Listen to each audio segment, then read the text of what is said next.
We start here with the Ace of Cups. The Ace of Cups symbolizes new beginnings, love, relationships, creative endeavors. Followed by the Ace of Wands. The Ace of Wands is new beginnings, action, work, or trade. It could be sex. It could be quick, fiery. It could represent spring, growth, and also power. Ace of Pentacles is talking about new beginnings, financial, possible new home, foundations, prosperity, planning, money, arriving, investment. Okay. And then lastly is the Ace of Swords. Again, new beginnings.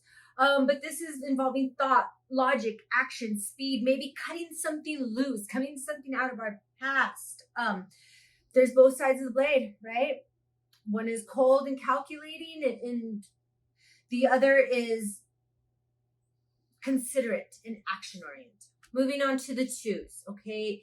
In the twos, we find ourselves at a place of duality, partnerships, choices. Beginning with the Two of Cups, I mean, this is definitely a card of partnerships. Whether it's emotionally or not, I mean, there's feelings involved. It could be a work partnership, sure. Two of Coins, all right? This guy is balancing. He's multitasking. He's got choices. Maybe he's overextended. He's working two jobs. Two of Swords. This gal really needs some time to think. It's almost as she is saying, shut up and let me think. She's crossed off to us, not receptive. She's wearing a blindfold. One cannot see what one does not wish to see, okay?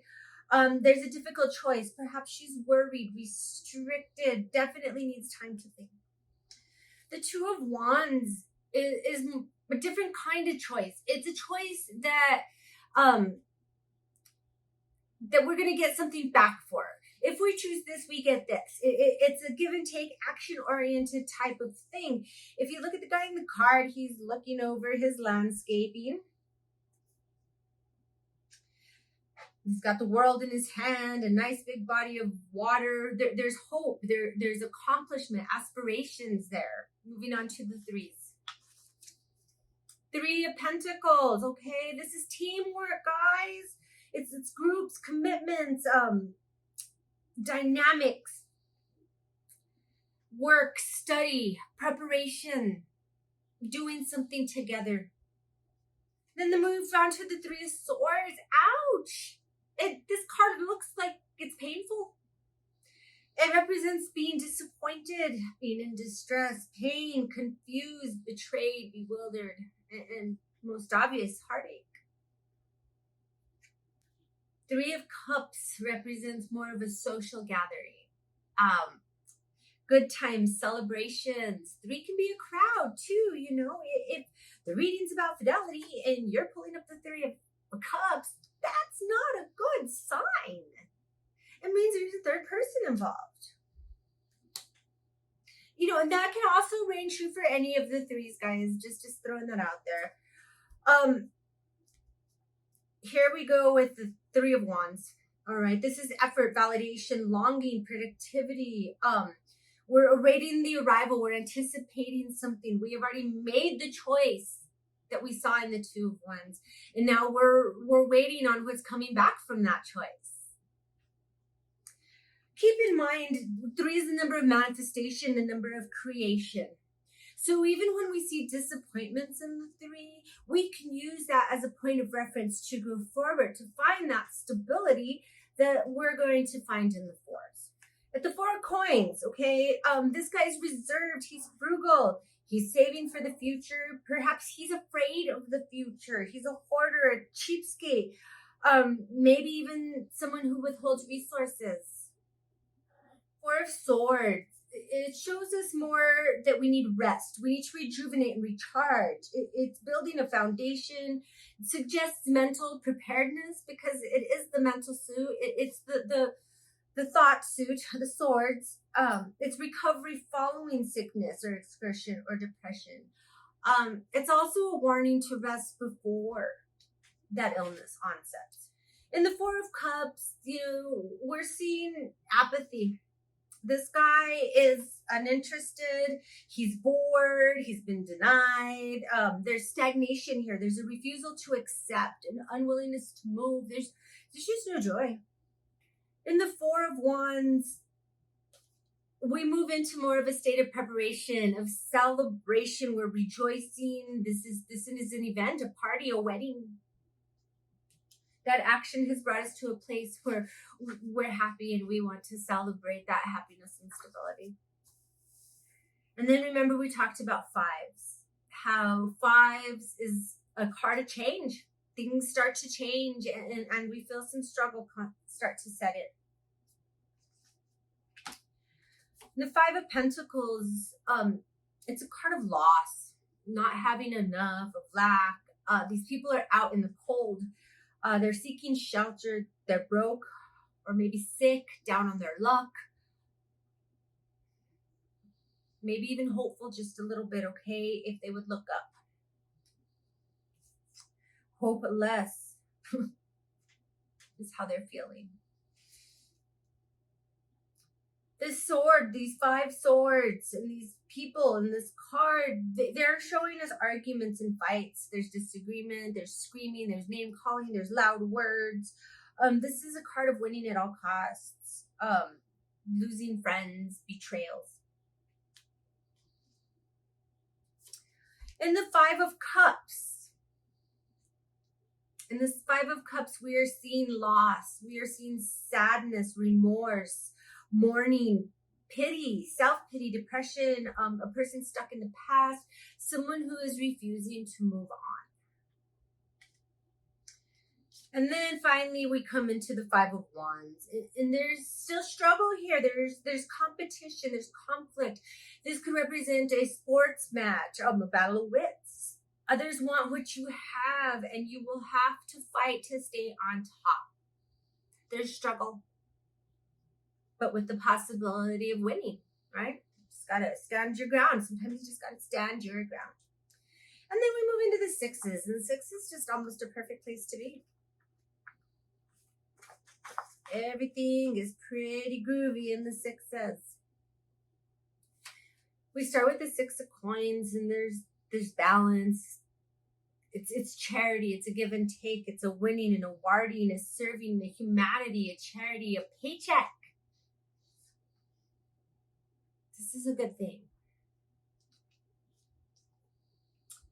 The Six of Swords, now there's movement, there's travel, there's help, assistance, moving on. Help is coming, or help has come. There's reprise, escape, maybe even a close call. You got away unscathed. It's time to move on. Let's go.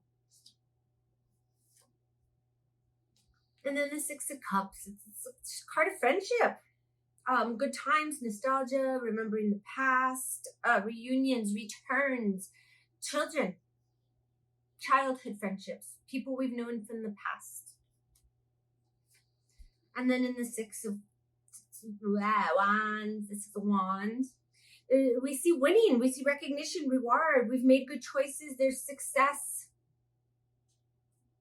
And then we get into the sevens. Things start to get a little rocky, confusing again. We start with the Seven of Coins, and we're tending to business, we're planting seeds, we're biding our time, we're preparing for financial return. But it's also a warning that if we want rewards, we have to put in the work. The crops have to be watered, they have to be tended, and we have to know which crops we should tend. We can't spend all summer watering weeds and expect a good harvest come fall. So know where your money and your attentions are going, whether or not you're going to get a return. That's the message in the Seven of Coins. Over here, the Seven of Swords. I mean, this guy, we're seeing keywords: cunning, sneaky, conniving, taking something or leaving something that doesn't belong to you. There's lies, there's falsehoods, there's misleading information. There's could also be cleverness, sneakiness, thinking outside the box. Still, as a general rule, it's a warning. It's a beware card. It's a pay attention card. Truthfully, all the sevens are. In the Seven of Cups, we're seeing some serious illusion here. There's too many choices. There's cups up in the sky. There's false information or unrealistic ideas. Think smoke and mirrors. Okay, not all that glitters is gold. There is more going on in these cups than what we see at first glance, and it is really up to us to discern that, to figure out what's in them. Over here in the Seven of Wands, we're taking a stance. We become defensive. It's defensiveness. It's us against the world. We're not backing down. Everybody's against us, but we're fighting. Okay, it's a part of fighting. We're standing our ground. And then we move into the eights again. And eights, they speed up a little bit again, right? For the most part. In the coins of eights, we see ourselves getting back to work. We have learned a trade or a skill, and we are exercising that knowledge. We're working towards it. We're showing diligence and craftsmanship, pride of ownership, and things are working out. We're now making some money. In the Eight of Swords, our own thoughts can be our worst enemy. All right, let me preface with that. We start to say, feel restricted. We're restricting ourselves. We're trying to go forward. Maybe we've become a martyr. We're choosing not to see a way out. We're blind to the truth. We're holding ourselves back. We've disempowered ourselves.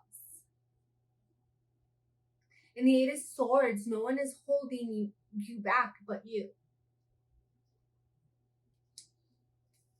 In the Eight of Cups, we start moving on. It's the next morning. It's leaving for the better.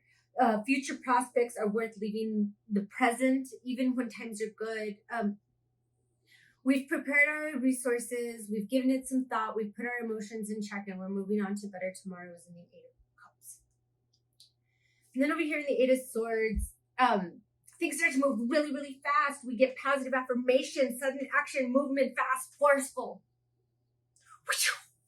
In the Eight of Wands.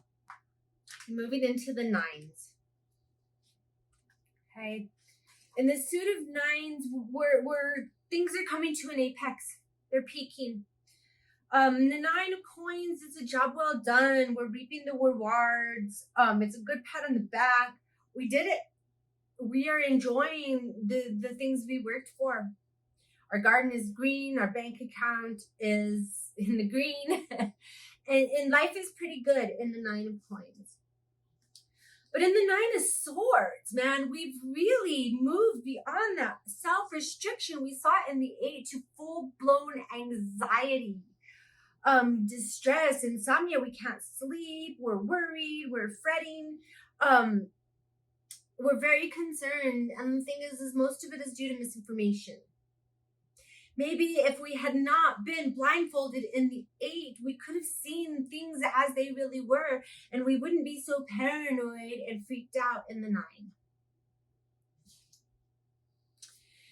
In the Nine of Cups, this guy looks real happy. You'll hear this referred to as the wish card, and everything is good.